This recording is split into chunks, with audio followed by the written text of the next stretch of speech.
آج ہم ایک مضمون پڑھیں گے جس کا نام ہے مینار، اور اس کو کلاس میں پڑھایا جا چکا ہے، لیکن آن لائن کلاسز کی وجہ سے اس کو میں دوبارہ آپ کے لیے یہاں پہ اس کی تشریح کرتا ہوں۔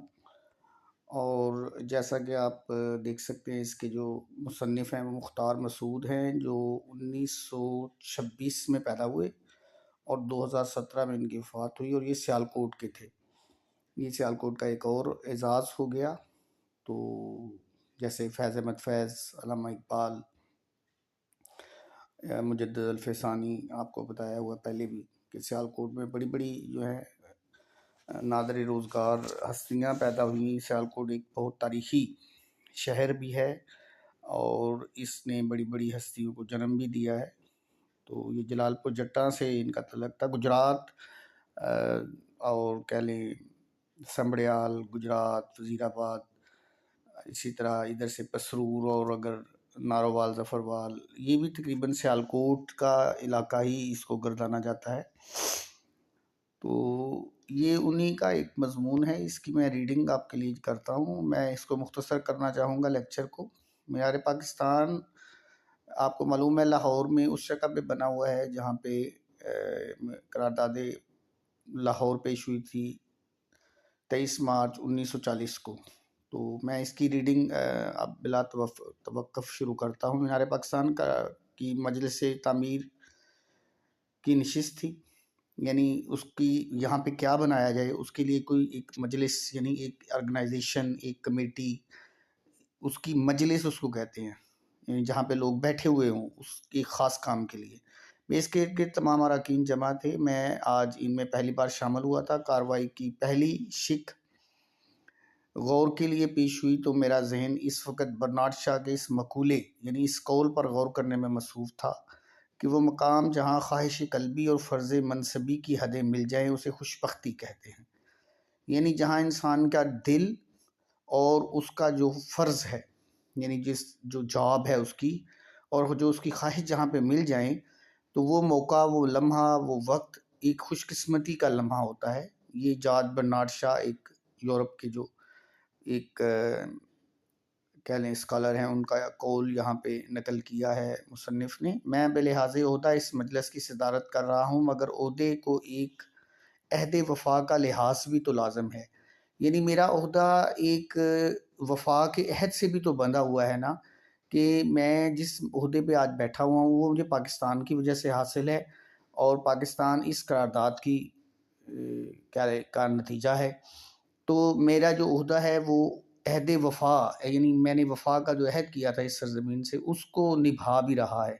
میرے عہدے کا تعلق تعمیر سے ہے، میرے عہد کا تعلق تحریک سے تھا۔ بہت خوبصورت جملہ ہے، یعنی میرا جو عہدہ ہے جسے انگریزی میں ڈیزگریشن کہتے ہیں، یعنی یہ جو میرا جو مجھے مقام مرتبہ ملا ہے، میں اس وقت جس بھی حکومتی عہدے دار کی حیثیت سے جہاں پہ بیٹھا ہوں، یہ تو میں تو کنسٹرکشن کے حوالے سے یہاں پہ رائے دینے کے لیے بیٹھا ہوں، لیکن میرا جو عہد تھا، عہد یعنی میرا جو دور تھا جس سے اس تعمیر کا تعلق ہے، یعنی اس مقام کا تعلق ہے جہاں پہ ہم نے کچھ بنانا ہے، اس کا تعلق تحریک سے تھا، اور آج اس کا تعلق تعمیر سے ہو گیا میرا یہاں بیٹھنے سے۔ یہی وجہ ہے کہ میں نے اسے سنگ و خشت کی بجائے جہان نو کی تعمیر اور افکار نو کی تعبیر سمجھا۔ سنگ پتھر کو کہتے ہیں، خشت اینٹ کو کہتے ہیں۔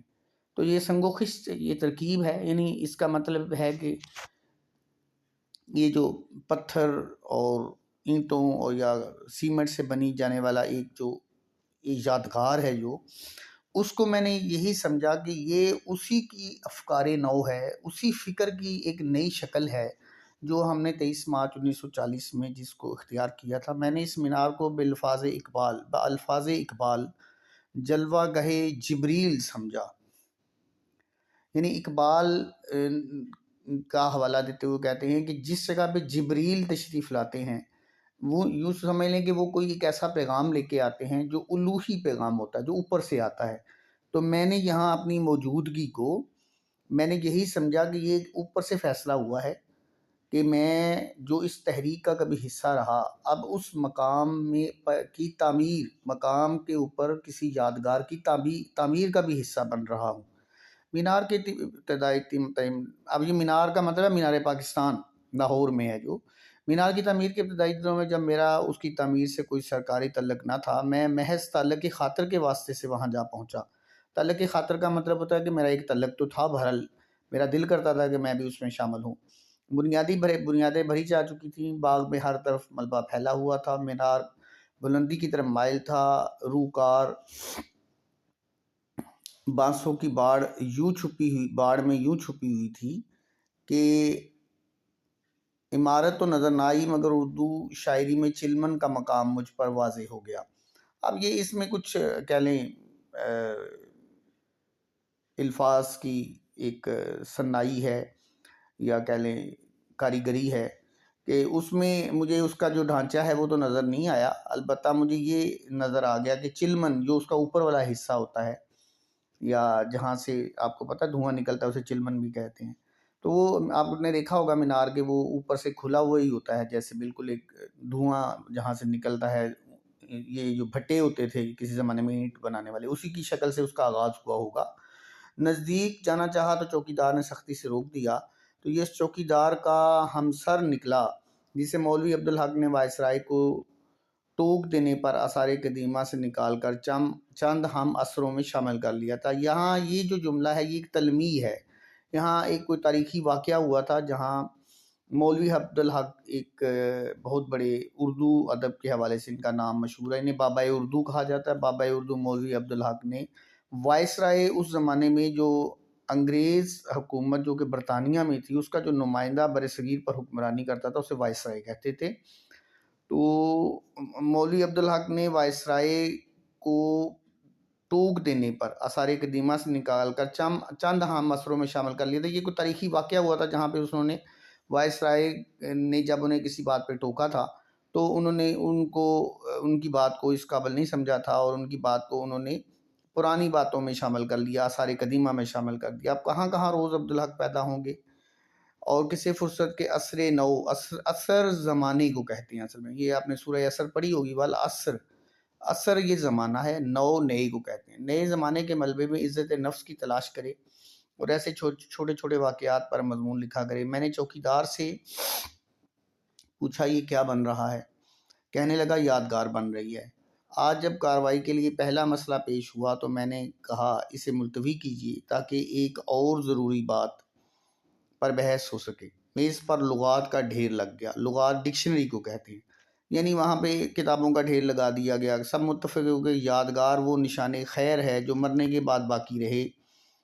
جب یادگار کا عام تصور موت اور فنا کے تصور سے جدا نہ پایا تو منصوبے سے یادگار کا لفظ خارج کر دیا گیا، یعنی پہلے اس کا نام یادگار پاکستان رکھا جا رہا تھا، تو پھر اس بات پہ اتفاق ہوا کہ یادگار اس کے سے نکال دیا جائے، کیونکہ یادگار تو اس چیز کی ہوتی ہے جو مر جاتی ہے، اور اسے یاد رکھنے کے لیے پھر کوئی چیز بنائی جائے تو اسے یادگار کہتے ہیں۔